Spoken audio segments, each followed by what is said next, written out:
And we can move on to the next presenter, Professor Nivetha Jeyakuma from the American College, Madras, India, with her presentation titled The City of Memory, a Phenomenological Reading of Arundhathi Subramanian, sorry for butchering the name, the word Madras. So, Professor, the stage is yours.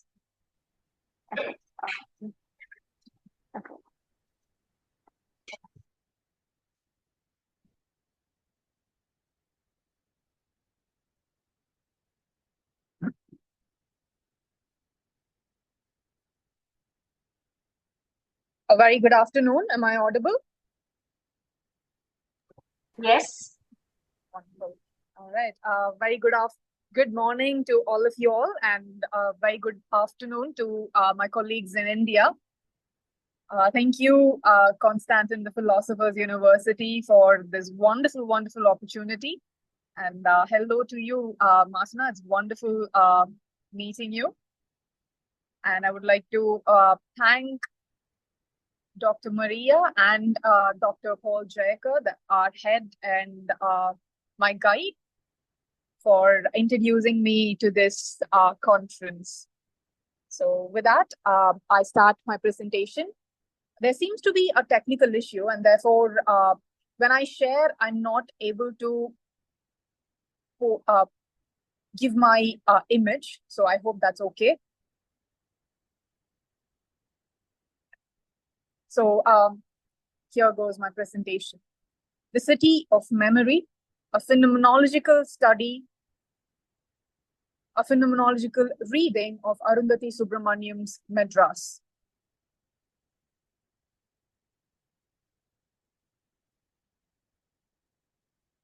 Cities, like dreams, are made of desires, fears, and even if the thread of their discourse is secret, their rules are absurd, their perspectives deceitful, and everything conceals something else, notes Italo Calvino in his famous book, Invisible Cities. There are cities in which we are born, cities we grow up in, cities we study in, work in, migrate to, and travel in, so that our bodies start to become gradually a home to all the cities we inhabit. Over the decades, various artists in their own way have immortalized Madras. In the poem Madras, Arundhathi Subramanian details the place and effectively describes the location, mood, cityscape, and allegiance. Her works emerge from a passion intertwined with a philosophical perspective on sudden everyday experiences, skillfully capturing traditional and geographical context. She recalls her memory of the panoramic view of the beach and the taste of various food and music in the city of Madras. The poem reveals the experiences from a different world. Even though Madras, now Chennai, has been struck with many natural disasters, poets like Arundhathi Subramanian have conveyed the splendor of the city in their works, which makes us recollect the past exquisiteness that is recreated in our minds. And I've tried to decrypt the particular poem with the phenomenological aspect. And phenomenology, as a philosophical method, seeks to understand the essence of experiences as they are perceived by consciousness. It focuses on how objects, events, and places are experienced subjectively, emphasizing the importance of perception, memory, and emotion in shaping our understanding of the world. In the context of the poem, the city of Madras is not simply a physical space. It is a dynamic entity that interacts with the speaker's consciousness, shaping her identity through a series of lived experiences. Phenomenology allows us to explore how the city of Madras is not just described, but lived through the speaker's memories, senses, and emotions. And this is the poem. The poem opens with a paradoxical statement. I was neither born nor bred here, but I know the city. So this is not a place that the author was born in or brought up in, but this is a place that still pulled at her heritage.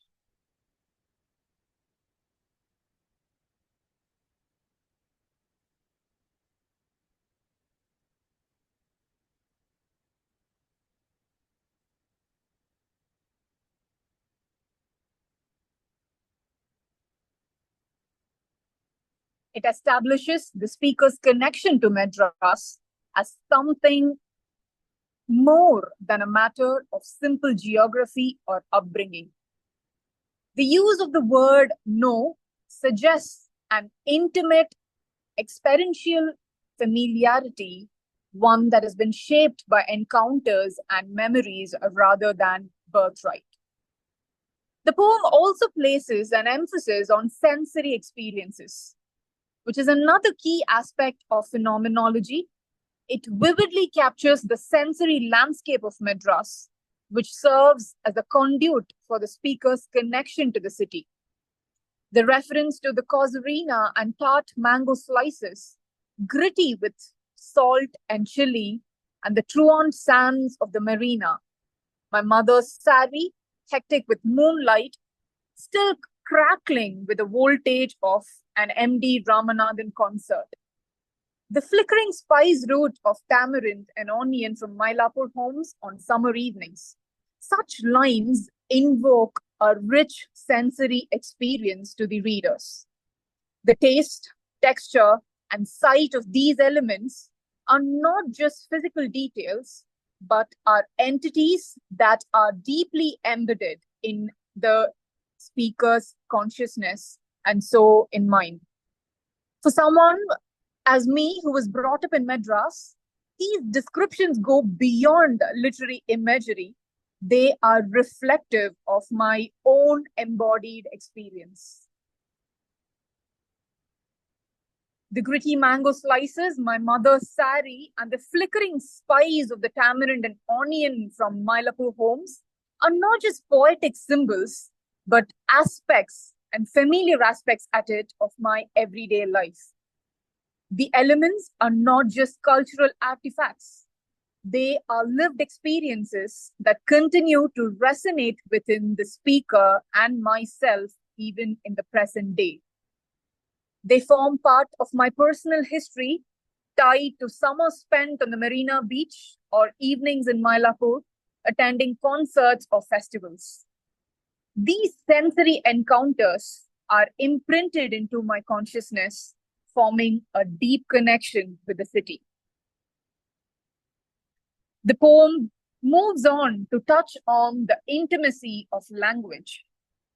Tamil, the language of the city, is not just a medium of communication, but a cultural and emotional connector. How the poem frames language as something lost yet comforting reflects the complex relationship many of us Indians have with Tamil, a language that is both deeply familiar and yet often distant, shaped by modernity and time. The poem suggests that the language of Madras, with its sour cadences, is a part of the speaker's consciousness, just as it is for me.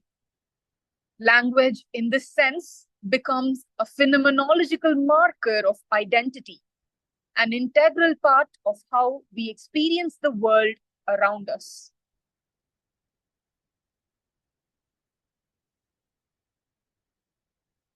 The poem also speaks about the power of memory in shaping our relationship with a place. The lines, "It's no use. Cities ratify their connections with you when you're looking the other way, annexing you through summer holidays, through osmotic memories," reveals how Madras as a place operates on a subconscious level, annexing the speaker through a process of quiet passage. The lines personify the city as a force that annexes the speaker's identity, often without their conscious awareness. The city of Madras asserts itself through osmotic memories, resonates with my own experience as growing up in the city means that memories and places are inextricably linked. This notion of annexation can be understood as a form of passive union where the city becomes a part of the speaker's consciousness. The speaker's memories of Madras, such as her father's lie to a kindergarten teacher, or the taste of coffee in Lucca that recalls a specific blend from a shop near the Kabalishwara temple. These memories are not detached from the present. They are relived in the consciousness of the speaker. The familiar fragrance of coffee and spices, the sounds of early morning temple bells, and the warmth of the sun on marina sands are all integral to my sense of self as well, as I have always lived in Madras from when I was young. Now, as I read the poem, I was able to relive every aspect of my life from my childhood. Now, this is a reflection of what the philosopher Maurice Merleau-Ponty called the body subject, where the body is not just in a place, but of the place, interacting with the world in a reciprocal relationship. And one of the most striking aspects of the poem is how it captures the city's ability to claim the speaker even when she attempts to distance herself. The poem emphasizes that cities have a way of asserting themselves when one is looking the other way. Madras, in this case, becomes a participant in shaping the speaker's identity, even as she tries to affirm her world citizenship. Despite aspirations to belong to a global community, Madras continually asserts its presence in her consciousness and mind through the simple sensory experiences that remind us of home. And even now, if I were to, even now that I've left the city so many years back, the smell of coffee or the scent of spices immediately brings me back to the streets of Madras. The city fills my sense of self, claiming me in ways that I may not always be aware of, but which are deeply ingrained in my lived experience. This mirrors the phenomenological idea that place is not a static backdrop, but an active force that shapes consciousness and identity.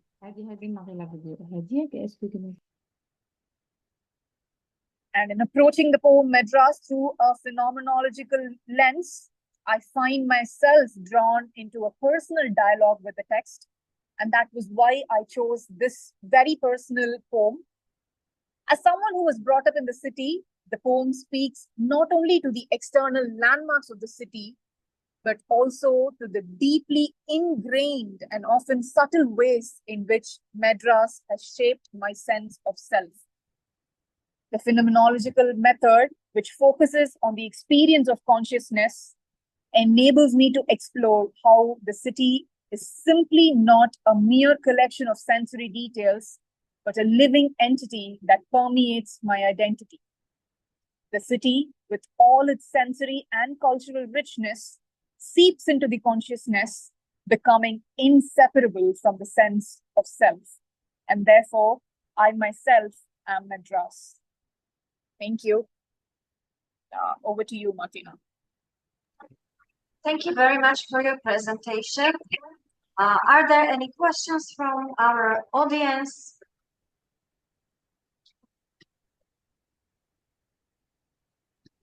May I have a quick question? Sure. Yes, Dr. Maria. Thank you for this wonderful presentation. I found the poem online and I read it also. So it was very interesting to see how you personally respond to the text about the place, about the city that you love, and that takes such a big importance in your life. What I was attracted to was, and I would like you to explore it a little bit further, was the final part of the poem when she says that about that creeping stuff. Yeah, city that creeps up on me just when I'm about to affirm world citizenship. Now, this concept of world citizenship for me, it's like slightly like conflict, maybe, or clash between her identity as belonging to the city of Madras. And then there is this identity that cannot be any bigger, right? What can be more than world citizenship? How do you personally see this? What is your idea? Why does she introduce this concept of world citizenship? What is its meaning for you in the poem? Thank you.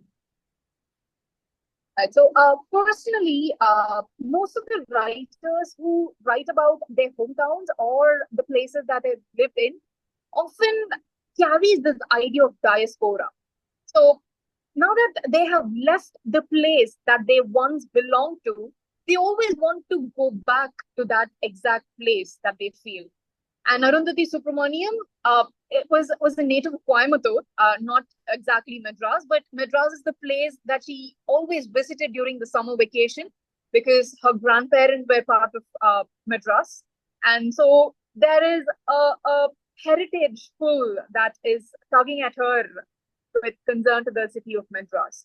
So what she means here that I perceive is no matter how long people travel, they always want to come back to the place because that is where they belong.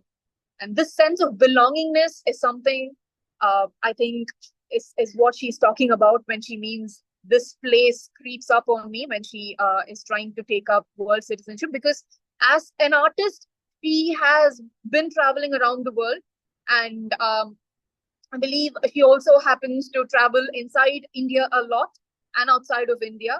And I think this could also mean that her idea of settling outside India and outside Madras is something that is really difficult for her, in spite of all the opportunities. Also, அமைந்து கண்டிப்பா வந்துடுடா. Saturday we are working on grand.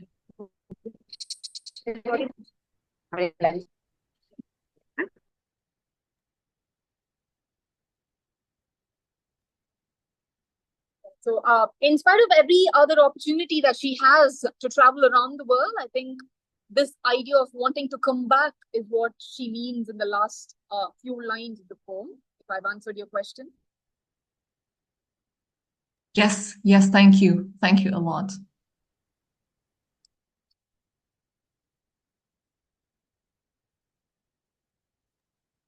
Okay, do we have any other questions? We had some slight interruption a moment ago, so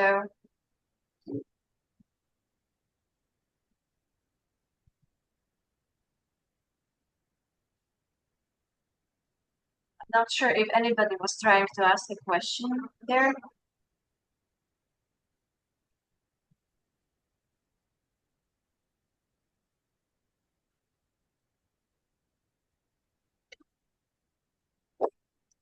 If there are no more questions, then thank you very much for your presentation, Nivetha.